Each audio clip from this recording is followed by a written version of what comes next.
Are you having trouble with your Schlage lock due to low battery? Don't worry. Replacing the batteries is a simple process you can handle yourself. In just a few minutes, your lock will be back to working order. Let's dive into the steps to replace the batteries in your Schlage lock, no matter the model. First, identify which Schlage lock model you have. Most require 4 AA alkaline batteries, but some older models might need a 9V battery or ABA batteries. Always use high-quality alkaline batteries for the best performance. To start, let's go through the general steps for most models. Begin by removing the interior cover, usually by unscrewing visible screws. Once removed, locate the battery compartment. Make sure to check the orientation of the batteries according to the markings on the battery tray before inserting new ones.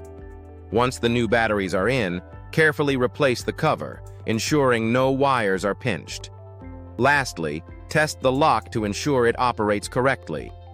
Your programmed codes should remain intact, and there's no need for reprogramming. Now, for specific models like the Schlage Encode Plus, simply slide the battery cover up and replace the batteries, being mindful of their direction. Similar steps apply to the Schlage Encode and Schlage Sense. They are designed for ease of use.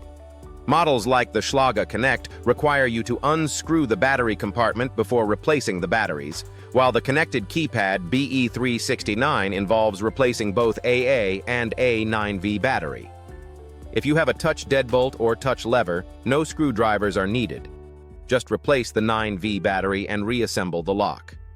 For keypad models like the BE365, ensure you follow the specific instructions for removing and replacing the 9V battery. A few tips. Change your batteries annually, and avoid mixing old batteries with new ones. If you encounter persistent low battery warnings after replacement, check the installation orientation and connections. Remember, should you face any issues that persist, factory resetting the lock might be necessary. Ensure you have your programming code before doing so. In conclusion, following these straightforward steps will keep your Schlage lock functioning effectively. Ensure you use quality batteries and stay proactive about maintenance. Give it a try today. Your security deserves it. If you found this video helpful, please like and subscribe for more tips on maintaining your smart home.